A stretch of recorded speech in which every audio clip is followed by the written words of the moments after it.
Furt sa niečo dojebe. Lamák je tomu svedkom, lebo je pravidelný divák. Do piče, aspoň sa pozri, do piče. Ktorá svokra nie, prasvokra. Ľudskina babka mi to povedala.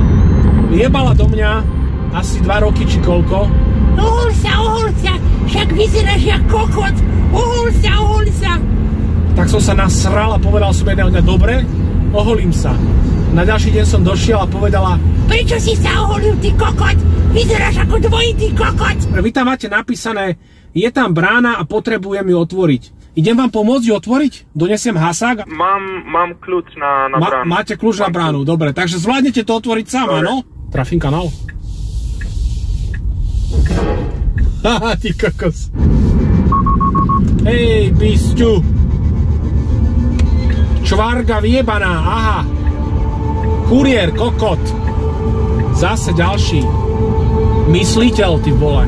Áno, ak tam bolo, že 23 až 27, tak potom áno. Ja som sa vonku nepozrel. Je to tak... dobre, tak snáď áno. Pozerá sa tu na mňa taká strašne prísne vyzerajúca pani v čiernom kožuchu. No tak to nie som ja. To som pochopil. Vidíte, že by ste ešte nejakú vec nezmenili? Toto bolo dobre. Ja tak vy to prosíte priniesť hore, áno?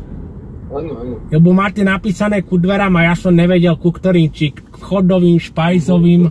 Ďalší taký arogantný zmrt, čo tam ale napísané ku dverám, vieš? Ani nie ku ktorým, ani nie prosím, ani mu, ani bu. Iba dones to hore, ty kokot! Pohodiak. Taký obezný, sa mu nechcelo, ale dal tringelty, usmial sa, milý bol, takže...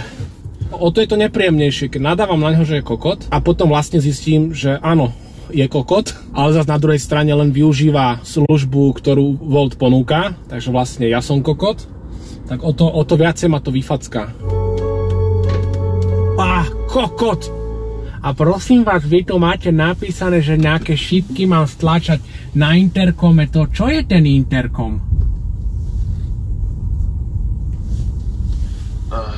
Idem dole. Dobre, ďakujem, dovidenia. Takto sa robia vynášky hore.